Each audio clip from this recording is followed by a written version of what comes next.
All right, we're in Dunstable, Massachusetts today. We got the bald eagles here. Roots and rocks are here. So we're ready to get started.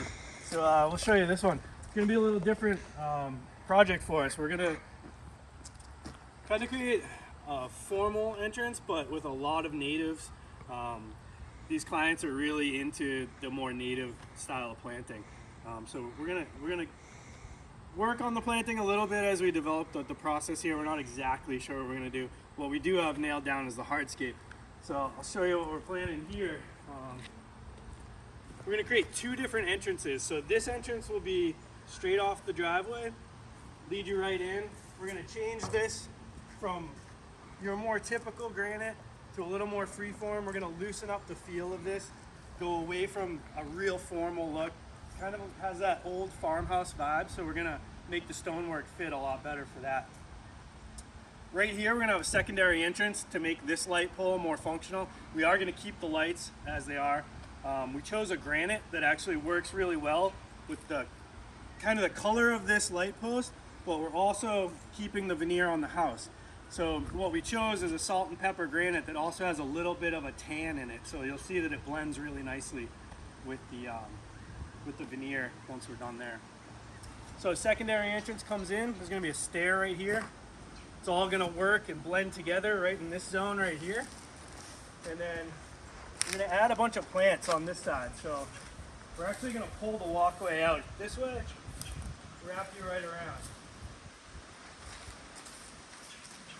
The thought down here is to go with kind of a native plant garden underneath this beautiful old oak here.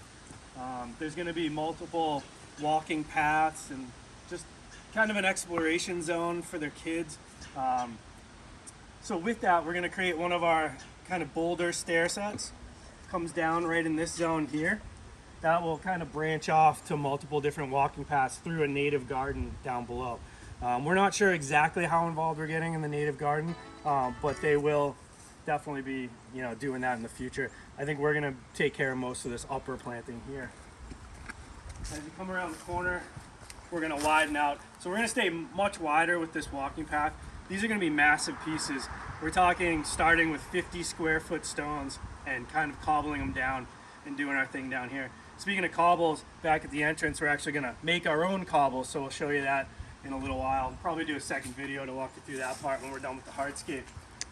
These stairs, that's your typical look to the stairs that you get from large 8-foot granite pieces. You can buy those at any granite shop. We're gonna manufacture our own, so we're gonna pop these off. We're gonna create a little bit more rustic feel to this front entrance, a little less sharp on the edges. You'll see it'll work. It'll still be formal, but more informal than it is right now. All these roadies, we're not exactly sure. Might transplant a bunch, but there's quite a bit to this front project here. It's really just trying to blend the stonework to look a little less formal, to kind of blend in with what they're thinking in terms of future plantings. So we'll show you a walkthrough when we're done with the hardscape on this one, and probably get to planting it in the spring as it's kind of turning into late fall here. So we'll see you in a little bit. All right, we're back in Dunstable. Finished the hardscape for the most part in the front yard here. As you can see by the snow and the freezing ground, I don't know if you can tell, but it's pretty frozen. Winter is pretty much set in, slowing us down. So we're gonna get out of here for the rest of the winter and come back to plant this in the spring. But we're really happy with how this turned out. Basically what we did is we created a little stair set down from this auxiliary entrance to the side of the garage. Created our own cobblestones out of the same granite that we're using. These are a little thicker cobbles, and they are cut flat, so they're perfectly flat, just like a concrete paver would be. But it really allows us to get that grade exactly how we wanted it coming down to manage the water coming out of that downspout. They wanted to keep the rain chains, so we didn't end up going with any underground piping or anything like that for that water. As you can see here, our signature large format curving joint line patio. They wanted really informal look to the front yard here. So we kept it pretty rustic along the edges. We did cushion all the joint lines and all the edges with chisels. That gives it kind of a bit of an antique look, if you will. Also, speaking of that antique look, These stairs were all drilled and split as if they were done kind of by old world craftsmen. That's kind of what we love to do. You may notice a little bit of the drill marks left in there. However, we tend to use some processes to give the look of aged stone by taking those marks and making them more faded instead of really sharp drill marks in the stone. I think that gives it a really good look. We continued with more of our curving joint lines through here. It's much more difficult to do as a craftsman, but I think it really pays off in the end. Instead of having straight joint lines that kind of take away from that more organic feel that we were trying to create out here. We got some of the interior planting done. We brought in full-size paniculata hydrangea and then used a lot of natives kind of throughout with sweet spire, strongbox, inkberries, some smaller rhododendrons as opposed to those massive rhodies that were kind of blocking this really nice farmer's porch. We wanted to show it off. So these are about full size on these hydrangeas. I think that'll look really nice when you see it with all the perennials we're going to bring in the spring. Speaking of spring, a lot more perennials and everything else going on over here. As we mentioned in the first video, we're going to create some cool mulch walking paths throughout. We are going to create a stair set here. Winter kind of set in a little too quickly to let us do this, but we were psyched to get some of the other plants in the ground as we had kind of a warm late fall here in New England.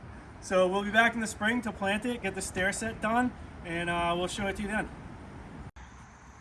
All right, as you can see, it's not early spring, it is early fall here in New England. And as we planted all the perennials, we realized it was a little too small to give you the impact that we really wanted to give you here. So you can see we like to plant large quantities in mass. These are some beautiful ferns. I'll kind of let the space speak for itself. As you can see, all the perennials have now grown in. This is the look that we're trying to achieve. We really like to fill these beds up. Not much empty mulch space unless it's a walking path or something intentional as negative space. We got some strong box here, hydrangeas. As you can see in this corner here, sorry to keep panning around. We put together a little perennial garden in here with some catmint. The coneflower has now been spent. It looked really good a couple weeks ago. This is one of our favorite trees, Heptacodium. Gorgeous in the fall. Yeah, I'll just let the space speak for itself. This is what we do, large format granite. Did some custom stairs, as we had alluded to in the previous videos. Again, all of this will continue to spread, cover the mulch. Back to the original stair set that we did. We think it came out pretty good. This is what we do. Roots and Rocks Inc.